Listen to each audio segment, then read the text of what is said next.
Lecture में हमारा जो टॉपिक है वो बैक्टीरिया से रिलेटेड है। बॉटनी ए हमने स्टार्ट की हुई है, जिसका फर्स्ट चैप्टर था वायरसेस के बारे में। उसको हमने डीपली एक्सप्लेन किया, देन उसका एमसीक्यूज टेस्ट था। और आज से हमारा चैप्टर नंबर 2 बॉटनी ए बैक्टीरिया, हम इसको एक्सप्लेन करेंगे, आपस में डिस्कस करेंगे। आप लोगों का जो भी क्वेश्चन होगा, क्यूरीज होंगे, वो आप लोग वन बाय वन पूछेंगे, मैं उसको मजीद एक्सप्लेन करूंगा। स्क्रीन पे आप लोगों को नजर आ रहा है चैप्टर नंबर 2 बैक्टीरिया के बारे में। हम इसको रीड भी करते हैं। अब आप लोगों को बता दूं, आज हम बैक्टीरिया के सेल का कंप्लीट स्ट्रक्चर उसको स्टडी करेंगे, उसको एक्सप्लेन करेंगे। नेक्स्ट जो लेक्चर होगा वो बैक्टीरिया के सेक्सुअल रिकॉम्बिनेशंस के बारे में होगा। जी, bacteria are the smallest organism having a cellular structure. अब बैक्टीरिया क्या है? ये स्मॉलेस्ट ऑर्गेनिजम्स हैं और इनकी बॉडी सेल की बनी हुई है, मतलब कि इनकी बॉडी में प्रोटोप्लाज्म मौजूद है। तो हम इसे क्या कहेंगे? Cellular structure. अब देखें ना, इसको अगर हम लोग कंपेयर करें ना वायरस के साथ, तो वायरस क्या चीज है? वायरस वो एंटिटीज है, वो पार्टिकल है जो सेल के बने हुए नहीं है। उनके पास ना तो साइटोप्लाज्म है, ना सेल मेम्ब्रेन है, ना न्यूक्लियस है, ये चीजें। तो इसलिए बैक्टीरिया क्या है? ये सेलुलर स्ट्रक्चर है। They are unicellular prokaryotic organism classified as micro organism. The study of bacteria is called bacteriology. अब देखिए बैक्टीरिया क्या है कि जितने भी बैक्टीरिया है सब के सब यूनिसेलुलर है और इनके अंदर प्रॉपर न्यूक्लियस नहीं है, वेल डिफाइंड न्यूक्लियस इनके पास नहीं है। यानी कि ऐसा न्यूक्लियस जिसका न्यूक्लियर मटेरियल एक न्यूक्लियर मेम्ब्रेन में एनक्लोज्ड हो। तो एनक्लोज होगा तो उसे कहेंगे यूकैरियोटिक, जबकि बैक्टीरिया में ऐसा कोई भी स्ट्रक्चर मौजूद नहीं है। तो इसलिए हम लोग कहते हैं कि बैक्टीरिया आर प्रोकैरियोटिक। मेरी आवाज सबको आ रही है आप लोगों को? जी सर, आ रही। जी, आगे उसके बाद इसकी अक्रस है कि बैक्टीरिया कहाँ पाए जाते हैं। तो बैक्टीरिया की प्रेजेंस के बारे में ना, इसकी अक्रस के बारे में एक वर्ड यूज होता है, यूबिक्यूटस। यूबिक्यूट्स का मतलब है कि ये हर जगह पर मौजूद होते हैं। अब देखे ना, जैसे आप लोगों ने, हमने सेकेंड ईयर की बायो में ना, वो जो हमने एक्सप्लेन किया था बायोटेक्नोलॉजी वाला चैप्टर, जिसमें हमने पीसीआर के बारे में देखा था। पीसीआर के अंदर जो पॉलीमरेज एंजाइम है, टैग पॉलीमरेज, अब वो एंजाइम क्या है? वो हाई टेम्परेचर को भी बेयर कर लेता है। अब उस टैग पॉलीमरेज को हमने ऑब्टेन किया था एक बैक्टीरिया से, थर्मस एक्वेटस। और वो बैक्टीरिया कहाँ पे पाया जाता है? हॉट स्प्रिंग्स में, जहां पर टेम्परेचर पानी का 120 डिग्री सेंटीग्रेड तक चला जाता है। तो यानी कि हर जगह पर मौजूद है। देखिए, bacteria occupy many environments such as soil, dust, water, air and in and on animal की बॉडी के अंदर भी, आउटसाइड भी, plants, and they can even be found in hot springs at the temperatures of 70 degrees centigrade or higher. Their number are enormous, 1 gram of fertile soil. जी, यहां पर एक term आ गई है फर्टाइल सॉइल। क्या मतलब है इसका?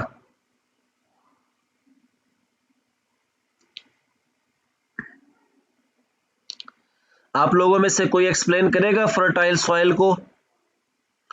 जरखेज मट्टी किसे कहते हैं? चले सबसे पहले तो ये बताएं, सॉइल किसे कहते हैं?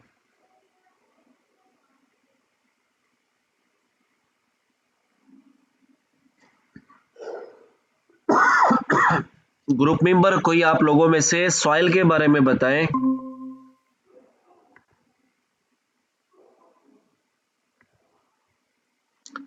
जी, चले मैं एक्सप्लेन करता हूं। सॉइल कहते हैं कि हमारी ये जो अर्थ प्लेनेट है, अब इसका 30% एरिया लैंड है, 70% एरिया वाटर ने कवर किया हुआ है। जो 30% लैंड है उसकी जो अपर लेयर है, क्या चीज है? अपर लेयर है, जिसके अंदर मिनरल्स पाई जाती हैं, ऑर्गेनिक इनऑर्गेनिक मटेरियल होता है, जो कि पौधों के लिए, ऑर्गेनिजम्स के लिए फेवरेबल होता है। तो इस अपर लेयर ऑफ लैंड या अपर लेयर ऑफ अर्थ को सॉइल कहते हैं।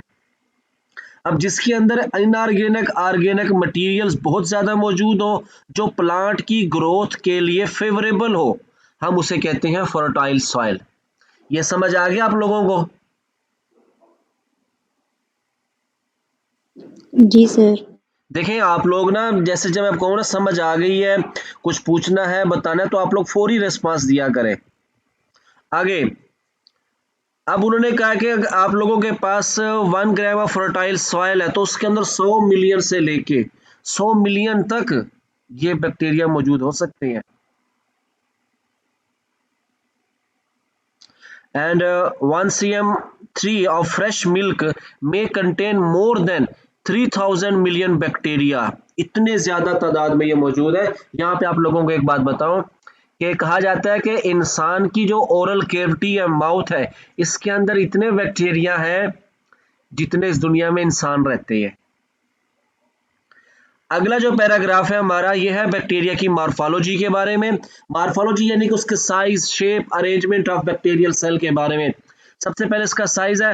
अच्छा देखें, बैक्टीरिया लिविंग ऑर्गेनिज्म में सेल का बना हुआ है, तो सेल का स्ट्रक्चर, सेल का साइज हम लोग माइक्रोमीटर में मेजर करते हैं, क्योंकि बैक्टीरिया क्या है, ये यूनिसेलुलर है और इनका जो बॉडी का डायमीटर है वो 0.1 से लेके 1 माइक्रोमीटर तक, और इनकी जो लेंथ है वो 0.1 से लेके 10 माइक्रोमीटर तक होती है। इसको आप लोग नोट कर लेंगे। देन शेप्स ऑफ बैक्टीरिया है। अब जो बैक्टीरिया की शेप है, shape of bacteria, bacterial cell is governed by its rigid cell wall. देखिए सेल वॉल की वजह से बैक्टीरिया को शेप मिलती है कि अब देखिए कुछ बैक्टीरिया ऐसे हैं, कोक्साई बैक्टीरिया, जो कि सफेरिकल होते हैं, यानी गोल शक्ल के होंगे, या ओवल शेप्ड भी हो सकती है। अब इसकी एग्जाम्पल क्या है? Streptococcus pneumoniae causing pneumonia. अब एक बैक्टीरिया है स्ट्रेप्टोकोकस निमोनाई जो कि निमोनिया कॉज करता है। अच्छा बताएं, स्ट्रेप्टोकोकस निमोनाई बैक्टीरिया हमारी बॉडी में, ह्यूमन बॉडी में कहाँ होंगे जो ये निमोनिया जैसी बीमारी पैदा करते हैं?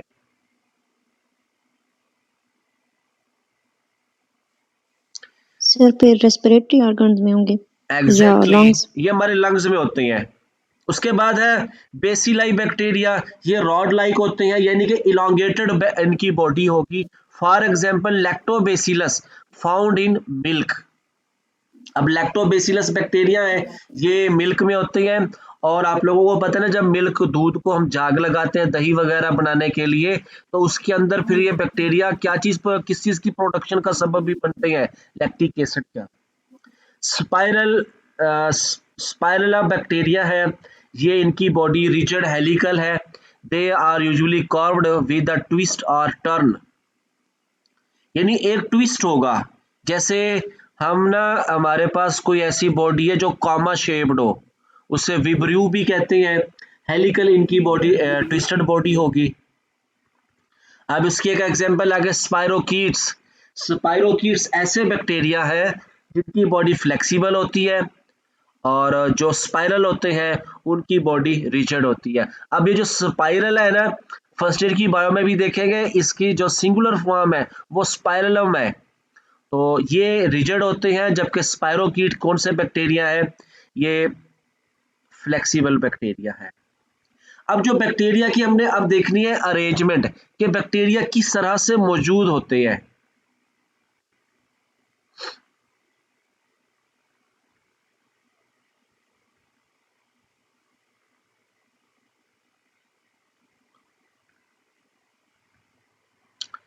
ये देखें, arrangement of bacterial cell is characteristics of their species. The most complex arrangement pattern are found in कोक्साई। अब ये जो कोक्साई बैक्टीरिया है, या तो ये, अब इनकी जो अरेंजमेंट है, ये हमें मौजूद कैसे होते हैं, पाए कैसे जाते हैं, तो ये डिपेंड करता है इनके प्लेन ऑफ डिवीजन पर, कि जब हम उस प्लेन की मदद से हम इनको डिवाइड करेंगे तो कितने बैक्टीरिया हमारे सामने आएंगे। सबसे पहले जो अरेंजमेंट है ये है डाइप्लोकोक्साई, यानी कोकस बैक्टीरिया, गोल बैक्टीरिया, ये दो होंगे, और इनका प्लेन ऑफ डिवीजन क्या होगा? 1 होगा। ये मैं डायग्राम में दिखाता हूं आप लोगों के सामने। ये जो एफ में आप लोगों को नजर आ रहा है, ये देखिए दो दो बैक्टीरिया मौजूद है। जब हम इनको सेंटर से काटेंगे, अलग अलग करेंगे, तो हमें एक प्लेन गुजारना पड़ेगा। जब एक प्लेन अच्छा, उस प्लेन की ना हमने डायरेक्शन देखनी है। ये देखें सामने नजर आ रहा है एफ में, अगर हम सीधा यहां से ऊपर से, आप लोग स्क्रीन पे कर्सर को देखें, यहां से हम लोग पास करें तो ये दो बैक्टीरिया क्या हो जाएंगे, सेपरेट हो जाएंगे। तो ये जो दो दो बैक्टीरिया, गोल बैक्टीरिया की जो अरेंजमेंट है, दिस इज कॉल्ड डाइप्लोकोकस। ये समझ आ गई आप लोगों को? उसके बाद है जी सर। स्ट्रेप्टोकोक्साई। स्ट्रेप्टोकोक्साई बैक्टीरिया में क्या होता है कि ये जो बैक्टीरिया है ना, ये स्ट्रेट चेन होगी, सीधी चेन बनाएंगे अपनी। ये देखें स्ट्रेप्टोकोकस बैक्टीरिया एक दूसरे के साथ जुड़े हुए होंगे। अब देखें जब हम इनको अलग करेंगे तो वही एक ही प्लेन गुजारना पड़ेगा, एक ही डायरेक्शन में। समझ आ रही है इसकी? तो ये इनका भी स्ट्रेप्टोकोकस में क्या होगा, चेन ऑफ सेल्स होगा, चेन ऑफ बैक्टीरियल सेल, और इनका प्लेन ऑफ डिवीजन कितना होगा, 1 होगा। ये एक ही सिम्थ हमें इनको अलग अलग करना पड़ेगा। उसके बाद हमारे पास सी पे है, नंबर 1 पे था डाइप्लोकोक्साई, नंबर 2 पे था स्ट्रेप्टोकोक्साई, नंबर 3 पे है टेट्राकोक्साई। यानी कि ये क्या होंगे, दो, ये 4 बैक्टीरिया होंगे। ये देखें आप लोग जी सर्कल में, 2 बैक्टीरिया ऊपर है, 2 नीचे हैं। अब देखें अप से डाउन हमें एक प्लेन ऐसे गुजारना पड़ेगा और एक प्लेन हमें हॉरिजेंटल गुजारना पड़ेगा, एक वर्टिकल और एक हॉरिजेंटल। तो हमें कितने प्लेन गुजारने पड़े इनको अलग अलग करने के लिए, 2 प्लेन। तो जब कोक्साई बैक्टीरिया, 4 बैक्टीरिया मौजूद होंगे, 4 बैक्टीरिया जब मौजूद होंगे तो इनका प्लेन ऑफ डिवीजन कितना होगा, 2 होगा। तो इस अरेंजमेंट को क्या कहेंगे, टेट्राकोक्साई या टेट्रॉड कहेंगे। उसके बाद है स्टेफलोकोक्साई। स्टेफलोकोक्साई में क्या होता है, बैक्टीरिया ना, ये जो स्फेरिकल बैक्टीरिया एक दूसरे के साथ कॉलोनी की फॉर्म में बेतरतीब मौजूद होंगे, तो इनके प्लेन ऑफ डिवीजन भी क्या होंगे, मैनी होंगे। ये देखिए डायग्राम जो आई है, स्टेफलो यानी कि गुच्छा, क्लस्टर, ग्रेप लाइक अरेंजमेंट होंगे, इनकी ग्रेप की तरह ये मौजूद होंगे। तो this arrangement is called staphylococci with many plane of divisions. Last में देखिए सार्सिना, सार्सिनी भी कहते हैं हम लोग इसे। इसमें क्या होगा, बैक्टीरिया का जो प्लेन, इसमें बैक्टीरिया का जो प्लेन ऑफ डिवीजन होगा वो 3 होगा, और इस पैटर्न में ना जो बैक्टीरिया मौजूद होंगे वो 8 बैक्टीरिया मौजूद होते हैं। कितने, 8 बैक्टीरिया मौजूद होते हैं। शायद यहाँ पे उन्होंने दिखाई नहीं डायग्राम, लेकिन मैं आप लोगों को बताता चलूं आपने करना कैसे है। ये देखिए जी डायग्राम में 4 बैक्टीरिया है, एक बैक्टीरिया इनके ऊपर रख दें, कितने हो जाएंगे, 5। एक इस तरफ रखें, एक इस तरफ को रखें और एक इस तरफ रखें, तो कितने बैक्टीरिया हो जाएंगे, 8। जब हम इनको अलग करेंगे तो हमें एक वर्टिकल, एक हॉरिजेंटल और एक उनके दरमियान से सेंटर से तिरछा हमें प्लेन गुजारना पड़ेगा, और ये 3 प्लेन के जरिए बैक्टीरिया को अलग अलग कर सकते हैं। तो सार्सिना की अरेंजमेंट में 8 कोक्साई बैक्टीरिया होते हैं और इनका प्लेन ऑफ डिवीजन कितना होता है, 3 होता है। अब नेक्स्ट हमारे पास है बेसिलाई बैक्टीरिया। जो बेसिलाई बैक्टीरिया वो भी सेम है बिल्कुल, डाइप्लोबेसिलाई होगी। हाँ, शर्त यह है कि जो रेक्टेंगुलर यानी कि हमारे पास ये जो इलांगेटेड बैक्टीरिया होंगे एक दूसरे के ऊपर मौजूद नहीं होंगे, एक दूसरे के आमने सामने होंगे, तो डाइप्लोबेसिलाई स्ट्रेट चेन बनाएंगे सीधी, स्टेप्टोबेसिलाई।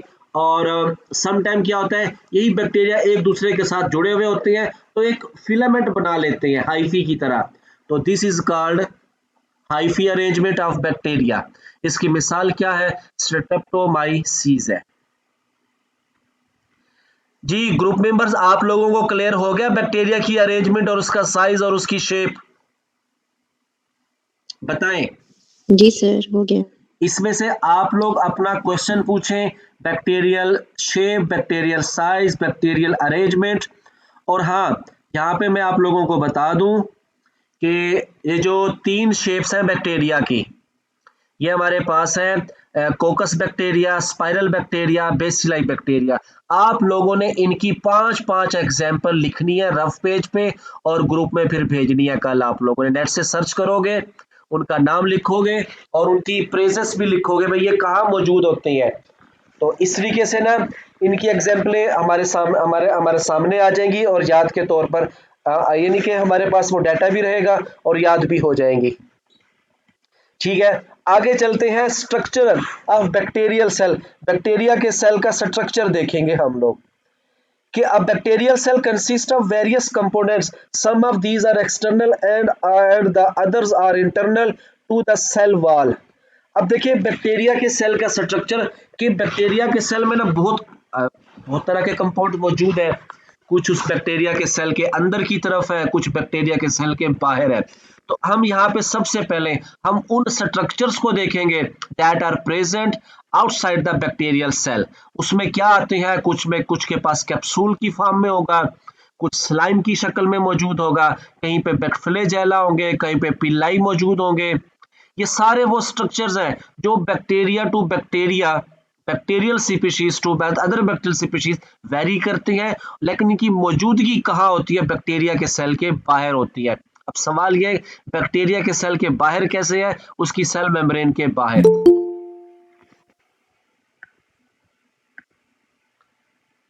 जी आगे हम देखेंगे यहाँ पे जो बैक्टीरिया के सेल के बाहर का जो स्ट्रक्चर है। अच्छा, एक और टर्म आती है बैक्टीरियल इनवेलप। इनवेलप के अंदर ये तमाम एक्सटर्नल स्ट्रक्चर आ जाते हैं, कैप्सूल, स्लाइम, ये वाली चीजें। और जो सेल वॉल है ये भी बैक्टीरियल इनवेलप में आती है because these are present external to the protoplasm of bacteria. ये बैक्टीरिया के प्रोटोप्लाज्म के बाहर होते हैं। अब किसी भी सेल का प्रोटोप्लाज्म शुरू कहाँ से होता है, वो सेल मेम्ब्रेन से शुरू होता है। उसके साइटोप्लाज्म, उसके ऑर्गेनेलीज, उसका जो न्यूक्लियर मटेरियल है, ये सब चीजें क्या होते हैं, बैक्टीरियल सेल का लिविंग कंटेंट होती है, दैट इज कॉल्ड प्रोटोप्लाज्म। अब सबसे पहले देखेंगे capsule. Many bacteria secrete sticky substance that form protective layers called capsule outside the cell wall. अच्छा स्टूडेंट्स, आप लोगों को ना मैं साथ साथ ये होमवर्क यानी असाइनमेंट भी देता जाऊंगा, आप लोग ना एक रफ पेज पे लिखते चले जाए। तो सबसे पहला क्वेश्चन क्या था कि give 5 examples of each group of bacteria, कोक्साई, bacilli and spiral. उनकी 5 एग्जांपल आप लोगों ने लिखनी है। और अदर जो अगला जो क्वेश्चन है वो यहीं से मैं बता दूं। अब ये जो कैप्सूल है, अब ये एक लेयर है, प्रोटेक्टिव लेयर है, जो कि बैक्टीरिया के सेल के बाहर है। क्लियर? अब ये किस चीज की बनी हुई है, पॉलीसेक्राइड की बनी हुई है। और वाइल अ फ्यू कैप्सूल, और कुछ बैक्टीरिया का कैप्सूल पॉलीपेप्टाइड्स का बना होगा। आप लोगों ने इनका केमिकल नेम लिखना है, कैप्सूल का, उसकी कैप्सूल की chemical composition. The glue like nature of capsule helps bacteria to adhere to their substrate and unite to form colonies. अब देखिए बहुत सारे बैक्टीरिया कॉलोनी की फॉर्म में होते हैं। अब जो उनकी कॉलोनी की फॉर्म में एक बैक्टीरिया को दूसरे बैक्टीरिया, दूसरे को तीसरे के साथ चिपका के कौन रखेगा, ये कैप्सूल। तो यानी कि ये जो कैप्सूल है ये बैक्टीरिया को कॉलोनी फॉर्मेशन में हेल्प करता है। The capsule provides increase resistance to disease causing bacteria against antibiotics. अब यानी कि ये बैक्टीरिया को मुख्तलिफ एंटीबायोटिक्स के असर से भी बचाता है, क्योंकि ये प्रोटेक्टिव लेयर्स है। क्लियर? उसके बाद हम देखेंगे बैक्टीरिया के पास क्या चीज होती है, फ्लैजेला मौजूद होता है। Many bacteria are motile and the organ of locomotion are hair-like helical cytoplasmic appendages called flagella. The flagella may be present at one or both ends of bacterial cell. In some cases, they appear alongside or all around the bacterium. अब इनकी arrangement है वो थोड़ी different है हर bacteria के अंदर। ये आप लोग डायग्राम में देखें, कुछ बैक्टीरिया के पास सिर्फ एक फ्लैजेला है, वो बैक्टीरिया के एक साइड पे मौजूद है, एट वन पोलर। अब कुछ बैक्टीरिया ऐसे कि उसके एक पोल पे, एक साइड पे फ्लैजेला गुच्छे की फॉर्म में है, क्लस्टर है। कुछ बैक्टीरिया ऐसे है कि उसके बैक्टीरिया के अपोजिट साइड पे, यानी कि उसके इस पोल पर भी और इस पोल पर भी, इस तरफ भी गुच्छा है, उस तरफ भी गुच्छा है। और कुछ बैक्टीरिया तो ऐसे है कि उसकी तमाम सरफेस पे क्या हो गया, ये फ्लैजेला मौजूद होते हैं। आप लोगों को बताता चलूं, ए डायग्राम में ये जो बैक्टीरिया स्क्रीन पे नजर आ रहा है आप लोगों को, उसकी जो ये सेल मेम्ब्रेन के अंदर की जानिब एक प्रोटीन से बनी हुई बॉडी होती है, उसका नाम होता है बेसल बॉडी। ये फ्लैजेला वहां से निकलता है। अब फ्लैजेला किस चीज का बना हुआ है, फ्लैजी का। अब ये आप लोगों को नजर आ रहा है फ्लैजेला की जो स्ट्रक्चर है, ये प्रोटीन के बने हुए रिंग है। अब ये साइटोप्लाज्मिक मेम्ब्रेन है, ये बेसल बॉडी है, वहां से फ्लैजिलन की। अब देखिए पेप्टाइडोग्लाइकेन लेयर ये इसकी सेल वॉल है और ऊपर लिपोपोलीसेकेराइड मेम्ब्रेन है, ये इसका कैप्सूल है। अब ये यहां से निकल रहा है फ्लैजेला और ये इसकी हुक है और आगे क्या उसका फिलामेंट स्ट्रक्चर है।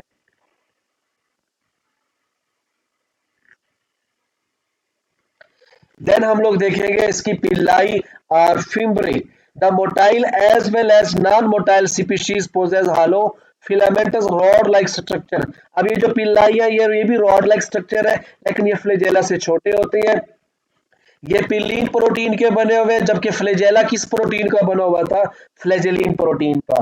They are concerned with cell to cell attachment. अब देखें ना, बैक्टीरिया एक से दूसरे सेल के साथ जुड़े होते हैं, लेकिन किस चीज के लिए? अपने जेनेटिक मटेरियल की एक्सचेंज करने के लिए। तो वो किसकी मदद से करते हैं? पिलाई की मदद से करती है। और ये जो पाइलस है ये इसका सिंगुलर है, पिल्लाई इसकी जमा है। अब ये क्या कहलाता है? सेक्स पिल्लाई, जो कि बैक्टीरियल कॉन्जुगेशन करवाता है। देन हमारे पास आ जाती है बैक्टीरिया की सेल वॉल। बैक्टीरिया की जो सेल वॉल है ये आउटर इनवेलप के नीचे मौजूद होती है, एक्सटर्नल टू साइटोप्लाज्मिक मेम्ब्रेन। देखिए सेल मेम्ब्रेन के ऊपर, उसके बाहर, और उसके ऊपर जो इनवेलप होती है उसके नीचे। सेल वॉल बैक्टीरिया को शेप देता है और cell wall is necessary for bacterial growth and development. The cell whose cell wall have been completely removed are incapable of normal growth and division. क्योंकि ये शेप देता है उसको, सबसे बढ़ के तो उसको प्रोटेक्शन देता है। अब एक बैक्टीरिया है जिसके ऊपर सेल वॉल नहीं होती, उसका नाम है माइकोप्लाज्मा। अब हमारे पास एक आगे टेक्निक आ जाती है ग्राम पॉजिटिव और ग्राम नेगेटिव बैक्टीरिया। अब ग्राम नेगेटिव और ग्राम पॉजिटिव बैक्टीरिया है, ये किस साइंटिस्ट ने इनको ये डिवीजन करवाई थी? उस बंदे का नाम था क्रिश्चियन ग्रैम। अब उसने इन बैक्टीरिया की सेल वॉल की कैरेक्टरिस्टिक्स की बेस पे कि सेल वॉल में वो जो ऑर्गेनिक कंपाउंड है, लिपोटेक्विक एसिड है, टेक्विक एसिड है, उसके बाद पेप्टाइडोग्लाइकेन है, किसी कुछ बैक्टीरिया में उनकी मिकदारें कम है, किसी में ज्यादा है, रेशो एक दूसरे से डिफरेंट है। इस बेस पे और सेल वॉल की लेयर्स कितनी है, 1 है, 2 है, और तीसरा उन सेल वॉल के दरमियान पेरीप्लाज्मिक स्पेस कितनी है। इन सब बातों की बेस पे उन्होंने बैक्टीरिया को 2 ग्रुप बनाए थे, ग्राम पॉजिटिव और ग्राम नेगेटिव बैक्टीरिया। अब ये उसने किस बेस पे किया था? उनको स्टेनिंग किया था, यानी कि रंगा था उनको। The cell wall of gram-negative bacteria are thinner as compared to gram-positive. In both cases, wall consists of insoluble porous network form of peptidoglycan called murin. अब एक बात इन दोनों में कॉमन है, वो है कि पेप्टाइडोग्लाइकेन की मौजूदगी। It is a sac-like micromolecule consisting of parallel polysaccharide cross-linked with regular fashion by short peptide chain। अब देखें जो पेप्टाइडोग्लाइकेन है, पेप्टाइडो से तो समझ आ गया भी ये पेप्टाइड चेन है, ग्लाइकेन कहते हैं शुगर की चेन को। तो इन दोनों से मिलकर बनते हैं। Gram positive bacteria usually have a much greater amount of peptidoglycan in their cell wall than gram negative bacteria. In gram negative bacteria the murein, अच्छा पेप्टाइडोग्लाइकेन का दूसरा नाम म्यूरेन है, layer is coated on the outside with a smooth soft lipid layer which protect them against antibacterial enzyme called lysozyme। ये वही lysozyme है जो bacteriophage की बेस प्लेट से खारिज निकल वहां से आउट होता है और बैक्टीरिया की वाल को डिसॉल्व करता है। अब इससे बचाता कौन है? ये म्यूरेन। अगर म्यूरेन की मिकदार ज्यादा मौजूद में होती है तो लाइसोसोम का असर भी कम हो जाता है। देन हमारे पास है बैक्टीरियल सेल स्ट्रक्चर का 5वां पॉइंट, वो है साइटोप्लाज्मिक मेम्ब्रेन। अब साइटोप्लाज्मिक मेम्ब्रेन क्या है? सेल मेम्ब्रेन है बैक्टीरिया की। ये इसकी सेल वॉल के नीचे मौजूद होती है, सेमी परमिएबल होती है। क्योंकि अब सेमी परमिएबल किस बेस पे है? फास्फोलिपिड की वजह से, जो कि इसमें 20 to 30% मौजूद है। प्रोटीन इसके अंदर 60 to 70 मौजूद होती है। फास्फोलिपिड वही जैसे हमारे यूकैरियोटिक सेल की सेल मेम्ब्रेन में फास्फोलिपिड बाई लेयर मौजूद होते हैं, इनके अंदर भी ये मौजूद होते हैं। आगे हमारे पास है specialised membrane. Cytoplasmic membrane produce infolding that form complex internal structure and also increase its surface area। Two important specialized membrane अब ये बता रहा है कि बैक्टीरिया की जो सेल मेम्ब्रेन है अंदर की जानिब सेल साइटोप्लाज्म की तरफ सेल मेम्ब्रेन अंदर की जानिब मुख्तलिफ जगहों से मुड़ी होती है, इन फोल्डिंग्स होती है, उनके अंदर स्पेशल टाइप्स के एंजाइम होते हैं जो बैक्टीरिया के लिए क्या काम करते हैं। सबसे पहले उस इन फोल्डिंग को बैक्टीरियल मेम्ब्रेन की अंदर की जानिब की जो अरेंजमेंट है जिसे मीजोजोम कहते हैं, अब ये क्या काम करते हैं, इसके मीजोजोम के अंदर वो एंजाइम होंगे जो बैक्टीरिया की सेल डिवीजन करवाते हैं, और जब एक से दो बैक्टीरिया बनते हैं, बाइनरी फिशन वगैरह होती है, उनकी सेपरेशन में भी ये क्या करते हैं, हेल्प करते हैं। एक और बात आप लोगों को बताता चलूं, इसी मीजोजोम के अंदर रेस्पिरेटरी एंजाइम्स भी होते हैं जो बैक्टीरिया के अंदर रेस्पिरेशन को करवाते हैं। These are called mesosomes. Other है फोटोसिंथेटिक मेम्ब्रेन। अब वो वाले बैक्टीरिया जो फोटोसिंथेसिस करते हैं हम उन्हें कहते हैं फोटोसिंथेटिक बैक्टीरिया। अब यही सेल मेम्ब्रेन अंदर की जानिब मुख्तलिफ जगहों से फोल्ड होगी और उसके अंदर क्या होगा, फोटोसिंथेटिक पिगमेंट्स जिन्हें हम बैक्टीरियो क्लोरोफिल कहते हैं ये मौजूद होते हैं और इन जगहों पर क्या होती है, फोटोसिंथेसिस का प्रोसेस होता है। तो ये मीजोजोम और फोटोसिंथेटिक मेम्ब्रेन्स है। ये असल में किस चीज की इनफोल्डिंग है, ये बैक्टीरियल मेम्ब्रेन की इनर साइड पे इनफोल्डिंग है और इनके अंदर इन्हीं दो प्रोसेस को करवाने वाले एंजाइम्स मौजूद होते हैं। तो हम कहेंगे भाई these two specialised structure of cell membrane are involved in respiration, DNA replication and photosynthetic process. अगला नंबर 7 पे वो बताएगा बैक्टीरिया के साइटोप्लाज्म के बारे में। ये जो बैक्टीरिया का जो साइटोप्लाज्म है जिसके अंदर ये किस चीज का बना होता है, organic, inorganic, carbohydrate, lipid, protein, ion, salt वगैरह होती है, पानी मौजूद होता है, एंजाइम्स मौजूद होते हैं इसके अंदर। तो हम इन्हें कहते हैं साइटोप्लाज्म। साइटोप्लाज्म का जो सॉल्युबल पार्ट होगा, जो लिक्विड पार्ट होगा, दैट इज कॉल्ड साइटोसोल। अब इसी साइटोसोल के अंदर राइबोसोम वगैरह मूव भी कर रहे होते हैं। साइटोप्लाज्म का हमारे पास पहला हिस्सा आएगा cytosol. Cytosol is a complex concentrated solution of inorganic acids, amino acid, protein, peptide, nitrogenous bases, vitamins, enzymes, coenzyme, यानी ये तमाम चीजें जो किसी भी जानदार की बॉडी के रिएक्शंस के लिए जरूरी है, all these are present in cytosol of cytoplasm. अब आगे जो एक स्पेसिफिक बात कर रहा है किताब वाला हमारे साथ, वो है राइबोसोम्स। अब राइबोसोम क्या चीज है, राइबोसोम ये वो स्ट्रक्चर है, वो बॉडीज है जो प्रोटीन बनाती है। Ribosomes are RNA protein bodies. अब आरएनए प्रोटीन बॉडी से मुराद यह है कि एक राइबोसोम दो चीजों से मिलकर के बना होता है। पहला उसमें 50% प्रोटीन और 50% आरएनए, और आरएनए भी कौन सा होगा, ribosomal RNA होगा, that lie freely in cytoplasm, mostly are concerned with protein synthesis. They seen as dense particle, the polysome. देखें जब आप लोग भी जानते हैं कि ट्रांसलेशन के दौरान प्रोटीन बनती है, उस ट्रांसलेशन के दौरान मैसेंजर आरएनए के ऊपर आके जब राइबोसोम अटैच होते हैं तो इन दोनों के कम्प्लेक्स को पोलिसोम कहते हैं।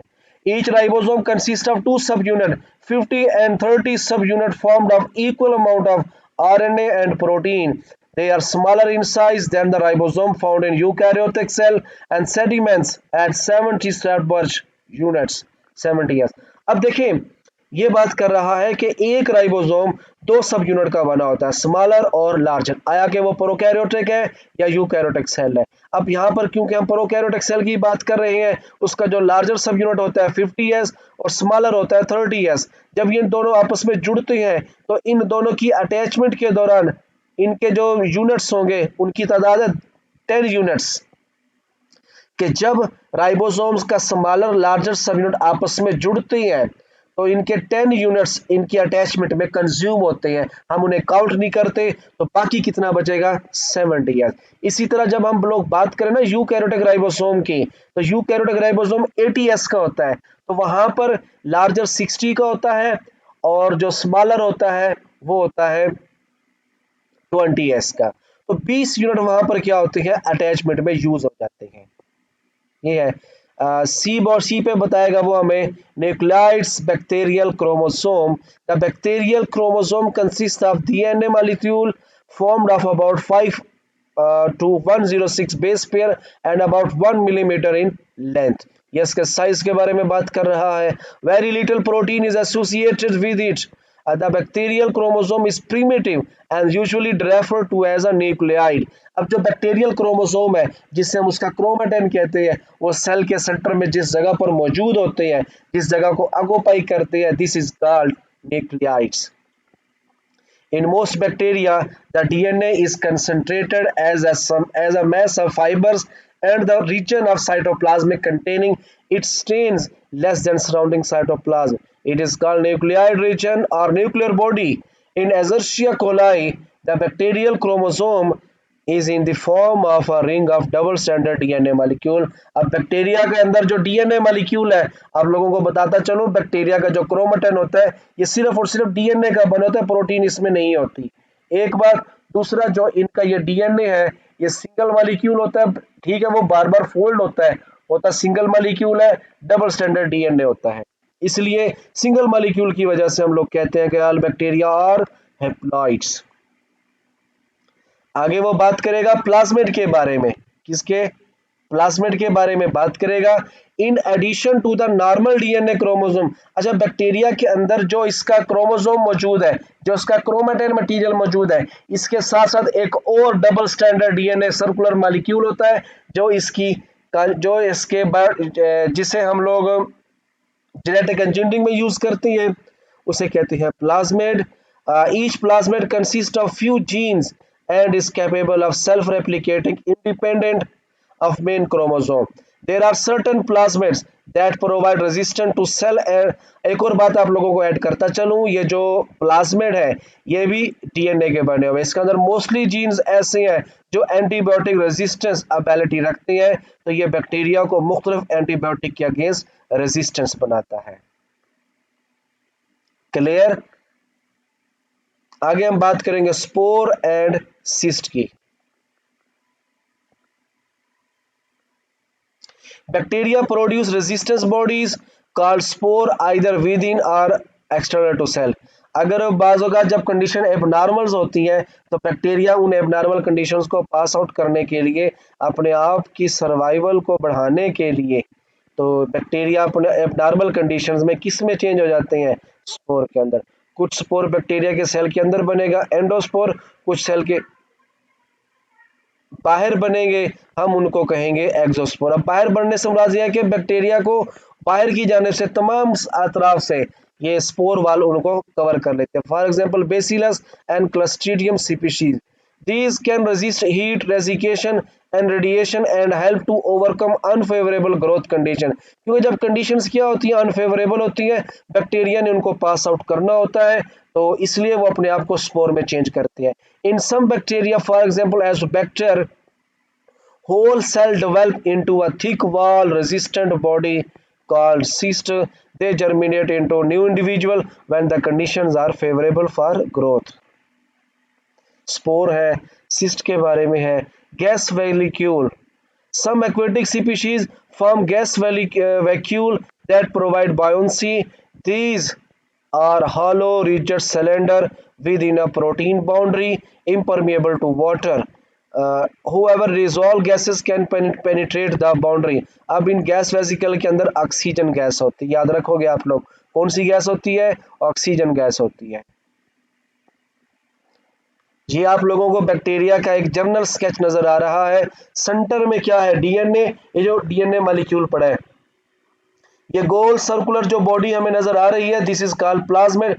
ये स्मॉल स्ट्रक्चर मौजूद है, दानेदार साख्तें, ये राइबोसोम है जो प्रोटीन बनाती हैं. ये जो बड़ा हमें धागा नुमा स्ट्रक्चर नजर आ रहा है, फ्लैजेला है. ये अंदर वाली लेयर प्लाज्मा मेम्ब्रेन है, बाहर वाली सेल वाल है, उसके ऊपर जो स्मॉल स्ट्रक्चर है ये बालों की तरह के नजर आ रहे हैं. These are all villi. इन्हीं की मदद से बैक्टीरिया एक से दूसरे बैक्टीरिया के दरमियान जेनेटिक मटेरियल को एक्सचेंज करते हैं. ये बैक्टीरियल सेल स्ट्रक्चर है. क्वेश्चन नंबर 3, ड्रा द लेवल डायग्राम ऑफ बैक्टीरियल सेल. ये आप लोगों ने बनानी है. अब आगे वो बात करेगा बैक्टीरिया की ग्रोथ के बारे में. अब ग्रोथ से मुराद क्या होता है? सेल्स की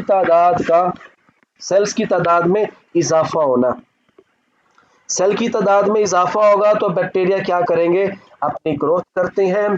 तो उसकी बैक्टीरिया की ग्रोथ की 4 फेजेज हैं कि कब बैक्टीरिया अपने आप को ग्रोथ के लिए तैयार करते हैं, कब बैक्टीरिया ग्रोथ को बढ़ाते हैं, और किस वक्त बैक्टीरिया उनकी तादाद उनके मरने वाले बैक्टीरिया मुकाबले में बहुत ज़्यादा होती है, और कब बैक्टीरिया की डेथ रेट उसके रिप्रोडक्टिव रेट से कम होती है। तो ये बैक्टीरिया की ग्रोथ के बारे में है कि देन इंक्रीज इन साइज और mass of an individual organism. अब देखिए कोई भी ऑर्गेनिज्म है उसकी बॉडी का मैस बढ़ रहा है तो इसे कहते हैं ग्रोथ।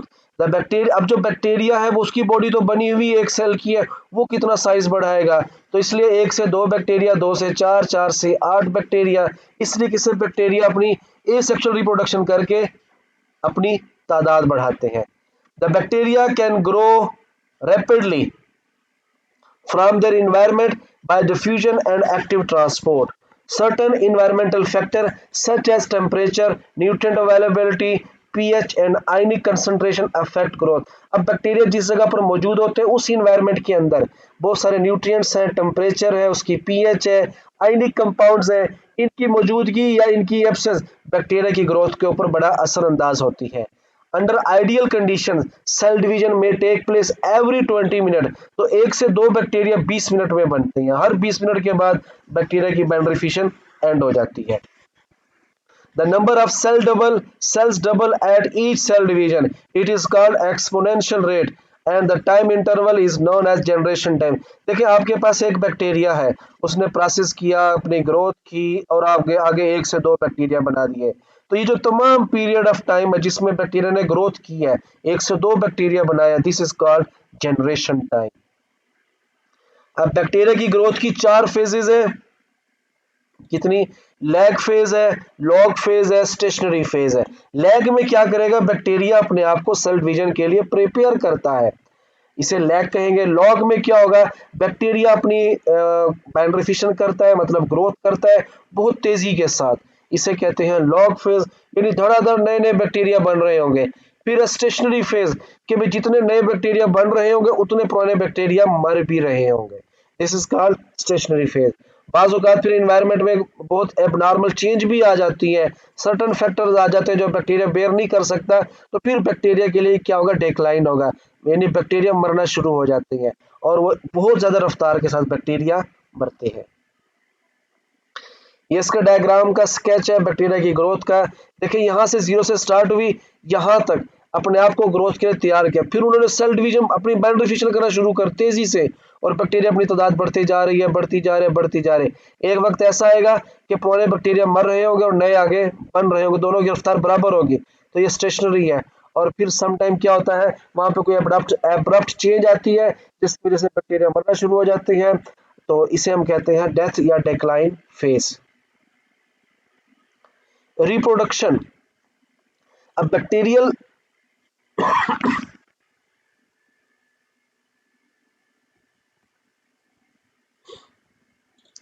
जी स्टूडेंट्स, आज जो हमने डिस्कस किया है वो है बैक्टीरिया का उसकी अकरेंस, उसका स्ट्रक्चर, यहाँ तक बैक्टीरिया की बाइंडरी फिशन या बैक्टीरिया की ग्रोथ तक हमने देखा। सबसे पहले बैक्टीरिया की अकरेंस है, बैक्टीरिया का शेप, बैक्टीरिया के सेल का साइज, बैक्टीरिया के इनवेलप सेल वॉल है, और उसके साइटोप्लाज्म में जो जो स्ट्रक्चर भी मौजूद है। ये आज का हमारा टॉपिक था जिसमें हमने बैक्टीरिया के जनरल डिस्क्रिप्शन देखी। आप लोगों को जो मैंने होमवर्क जिम्मे लगाया है ये आप लोगों ने कल करना है, और फिर आप लोगों ने अपने रजिस्टर के पेज की पिक बना के ग्रुप में शेयर करनी है। जी स्टूडेंट्स, आप लोग अब अपना पॉइंट पूछें बैक्टीरिया के इन टॉपिक्स के बारे में। बैक्टीरिया के स्ट्रक्चर तक हमने ये बैक्टीरिया का कंप्लीट स्ट्रक्चर देख लिया, इसको रीड भी किया। इससे रिलेटेड आप लोग अपना कोई भी क्वेश्चन है वो पूछें। जी नादिया है, आगे अक्सा मौजूद हैं, आप लोग पूछें अपना पॉइंट। ये सब क्लियर, पहले तो ये बताएं ये सब क्लियर हो गया आप लोगों को? मुझे लगता है आप लोग सो गए हैं। नहीं सर, जाग रहे हैं, हो गया है। जी बाकी मेंबर आप लोग भी बताएं। यस सर, सब क्लियर है। सब क्लियर, जो मैंने होमवर्क सी में लगाया वो भी क्लियर हो गया आप लोगों को?